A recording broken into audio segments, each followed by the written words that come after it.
Only in Kentucky can a single county claim the first brick house built west of the Appalachian Mountains and a rural hillside where a supersonic nuclear bomber crashed in the dead of night. Hi, I'm Michael, and I'm learning a little bit more about Kentucky, one county at a time. All 120 of them. And today, I'm learning about Lincoln County. Lincoln County sits squarely alongside the Wilderness Road and was the primary route for early migration through the Cumberland Gap. The epicenter of this frontier history is Logan's Fort.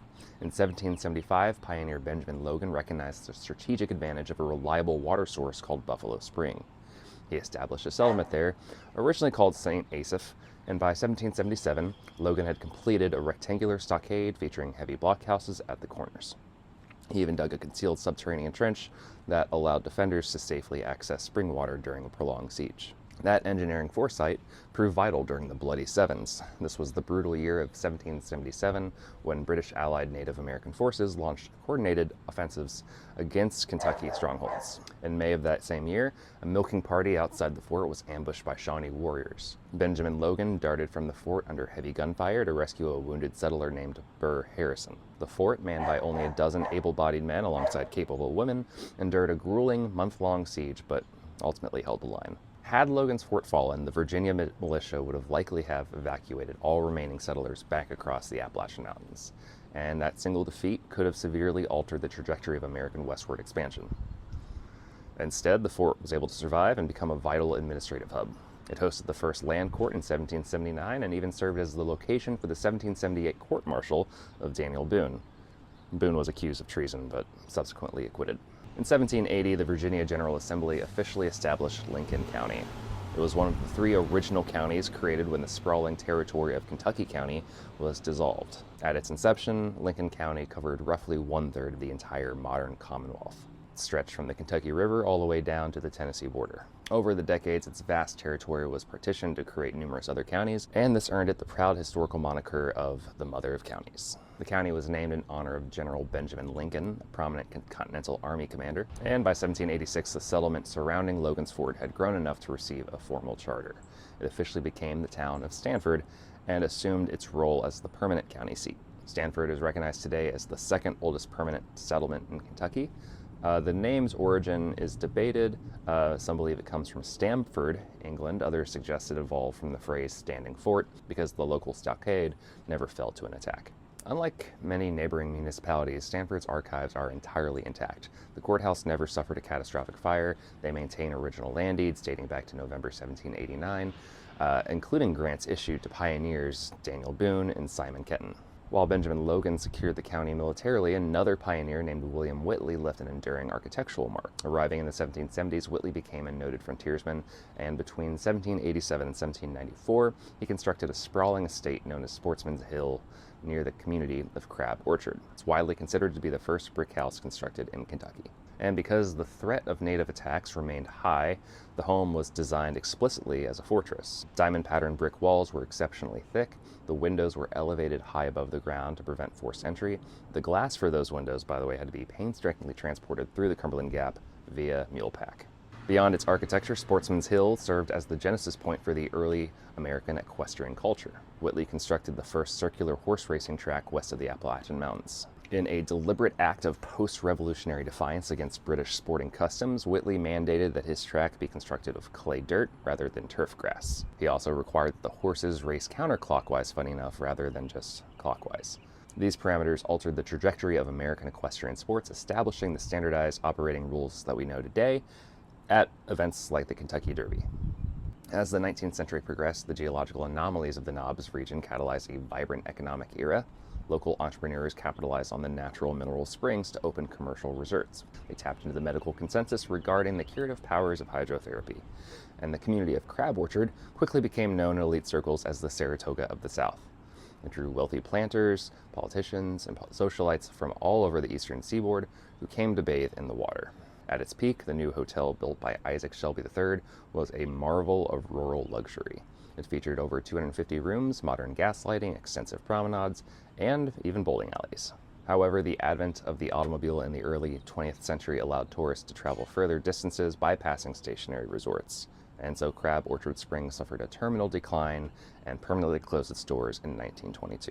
The outbreak of the Civil War fractured the county. The northern half, heavily invested in plantation agriculture, was sympathetic to the Confederacy. The southern half, characterized by smaller farms in the Knobs, remained staunchly Unionist. But the post-war era brought profound demographic restructuring. The abolition of slavery necessitated the creation of independent settlements for newly freed African Americans.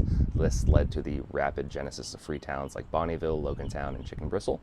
According to local folklore, Chicken Bristle earned its eccentric name from the competitive cockfights organized by railroad workers who brought their prize-fighting chickens to the local station during layovers. Simultaneously, the sudden loss of the enslaved agricultural labor force prompted state-sponsored efforts to attract European immigrants to sustain production.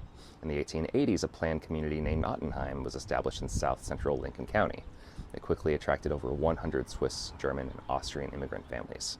They introduced European dairy farming techniques to the county and constructed a historic Lutheran church that still stands today. As the 19th century progressed, the primary driver of municipal development shifted from pioneer trails to iron rails. The arrival of the Louisville and Nashville Railroad and the Cincinnati Southern Railroad fundamentally changed the county's demographics.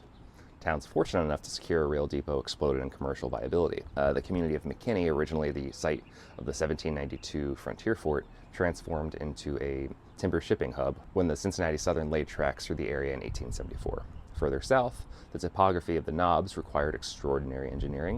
In 1876, workers completed a grueling mile-long tunnel, sparking the rapid development of the town of Kings Mountain. The western sector of the county is home to Hustonville. Originally known as simply as the Crossroads, the settlement functioned as an essential logistical waypoint. The area possessed a volatile frontier reputation, and when a local post office was established in 1818, it was originally named Hanging Fork. Legend suggests that the name derived from a nearby stream where two Virginia bandits were hanged from a tree branch by weary local officers, and the town was later renamed Hustonville in 1836 to honor a prominent local landowning family. Not all community names derive from geographic features or dark frontier history. Some reflect the distinct humor of rural life. In 1893, a very small post office was established near the head of the Green River. The first postmaster, a local sawmill operator named Joseph Williman, officially named the community Jumbo. Historical analysis suggests Williman chose the name out of pure irony, amused by the establishment of a federal post office for such a insignificant and microscopic settlement. The diverse history has produced individuals who left profound impacts on the nation. One of the most consequential figures born in Lincoln County was Sophia Alcorn. Operating out of her family's homestead in Stamford in the 1920s, Alcorn revolutionized the field of special education. She developed the Tadoma method for communicating with individuals who were both deaf and blind.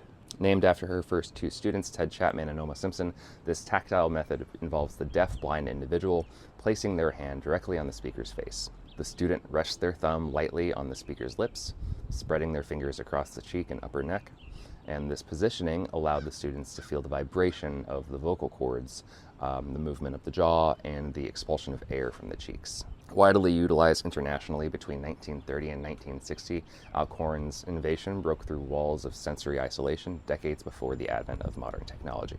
The rugged topography and deep historical roots of the region have also fostered communal memories tied to a sudden tragedy. On the evening of December 12, 1966, a U.S. Air Force B-58 Hustler suffered a catastrophic failure. It was the world's first operational supersonic nuclear bomber, and the aircraft crashed directly into a hill near the community of McKinney. The impact created a fiery 30-foot crater, instantly killing all three crew members. And given the height of the Cold War, there was immediate panic among the locals that the aircraft might be carrying an atomic payload. Because the pilot was unable to eject, his physical remains were never recovered. Decades later, his surviving family traveled to the Lincoln County crash site to scatter his late wife's ashes over the hill, reuniting them at the site, now solemnly commemorated by a state historical marker. So, that's Lincoln County. What'd I get wrong this time?